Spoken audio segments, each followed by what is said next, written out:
Oh, this was a really bad movie until the last 5 minutes, and then it became a good movie. Y'all, welcome back. It's Joyful Jalen. Today we are talking about magazine dreams, and in honor of bodybuilding, I am shirtless today. Hit that subscribe button if you like to have conversations about art and or life, or just like to have fun. It's such a long way, and I'm so thankful to finally hit 200 subscribers. Thank you all. I wouldn't be here without y'all. All right, let's just jump into it. This movie was full of trauma. Like, this was a trauma dump. We open with Jonathan Majors. We see how hard he's been working on his body, but we also see that his character, Killian, is just eating so much food.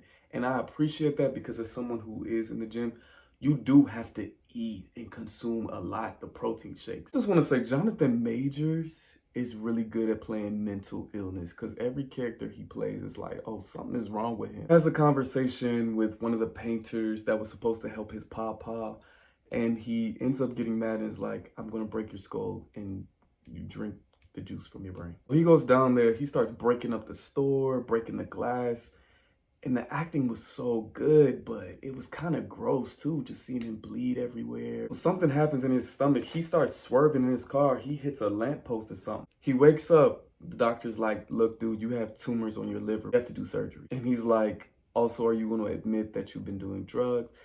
And so Jonathan Major is like, no, no surgery. I'm a bodybuilder. I don't do scars. And his body has been torn up because he's doing steroids and cocaine. That's another part of the trauma, just so much trauma. Like everything that could have happened to this character happened to this character. He works at a grocery store and eventually he asks his date out.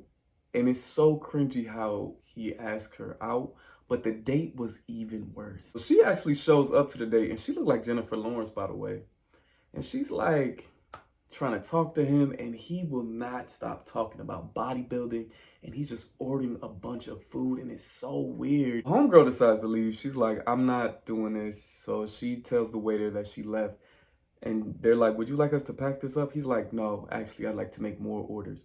Y'all, when I tell you I was looking at my friends in the theater, when we saw all that food, we actually gasped in the theater. He goes home, he spits it all up in the toilet. Another just graphic scene, like a lot of graphic things happen to him. So he's on his way to his competition and the people from the paint store come and beat him up. Again, another traumatic situation. They spit on him, they call him an ape, and then he ends up going to the competition anyway. At first, I thought he was just going to the gym. No, he was going to the actual competition, bloodied up. Like, he was not going to miss that competition. Y'all, this was the best scene in the movie. Like, camera is following him, and all the bodybuilders are shocked. They're like, do you need a doctor? He's like, no, move, ah. We were laughing pretty hard at that. So he runs, he makes his way onto the stage. He makes it just in time, but he's bloodied up. The whole audience gasps. He starts smiling and trying to flex. See some blood running down his back. Eventually, he just passes out. His dreams are ruined because these people attacked him. Well, obviously, he's bummed that he, messed up his dream. And he actually sees the guy that beat him up and called him an ape in the restaurant. Y'all, this was the second best scene of the movie. To me, this was the second best scene. He goes up to him and we think he's about to kill him. But he takes the soda from his son. His son starts crying. He's like, don't drink soda, you'll be fat. No one will like you if you're fat. Those child actors were giving it up. The son and the daughter, they were crying. Eventually, he starts making a scene. He starts throwing food at them. And then he starts going around the store and calling people fat and ugly and short. And y'all could tell it was improv, like he was making that all up. But that was the funniest scene of the movie. He ends up kind of getting kicked out of the restaurant. And then he goes and breaks a car window with his head. And then the police show up and then they jump him and then they start spraying him. Which was weird because he was like spraying another cop too at the same time while he was on the ground.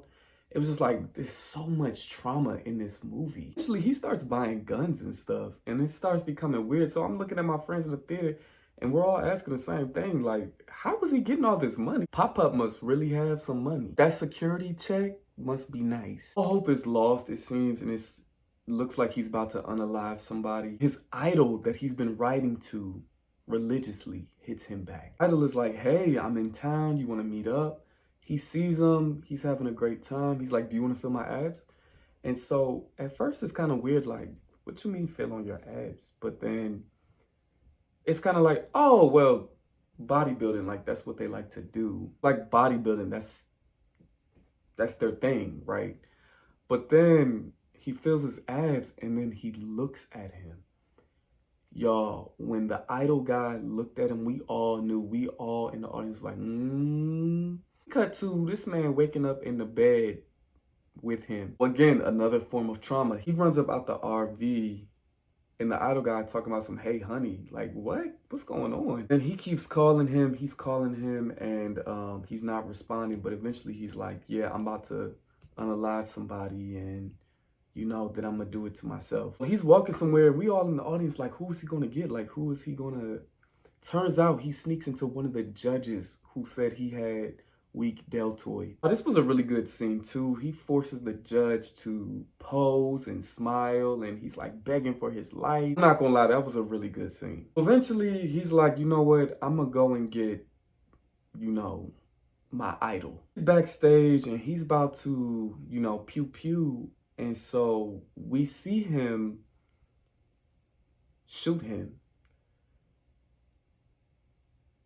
And we see all the cameras and the flashing and the blood. But something happens while he's looking at the cameras, and we see a flashback to his life and how his papa like kind of saw what happened. It was really unclear of like what actually happened. Then we snap back to reality, and he chooses not to shoot him. So me and my friends, we were confused, like, wait, what actually stopped him from doing that? But he goes back home, and he's crying, and Papa sees him and hugs him, and maybe it was him realizing that he was loved all along. You see in the movie, like, Papa is like, he's like, I'm gonna make you proud of me. And Papa's like, I'm already proud of you. But the character Killian ignores that type of stuff. Yeah, y'all, it was a really, really good movie. It was on its way to being a bad movie because it was just so much shock value after shock value and shock value.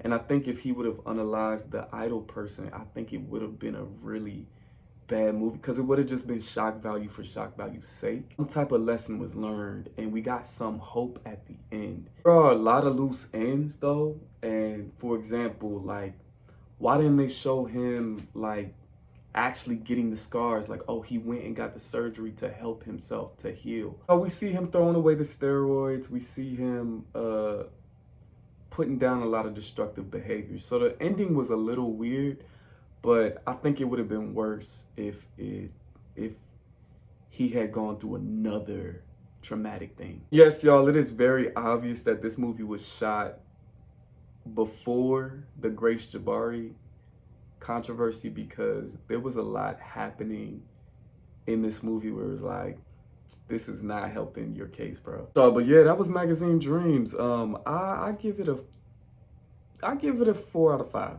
I liked it. I thought it was really entertaining. There've been some better stuff in there. Like, I don't think everything had to be so shocking. All right, y'all. Well, that's it for me. Don't forget to subscribe, and I'll see you next time.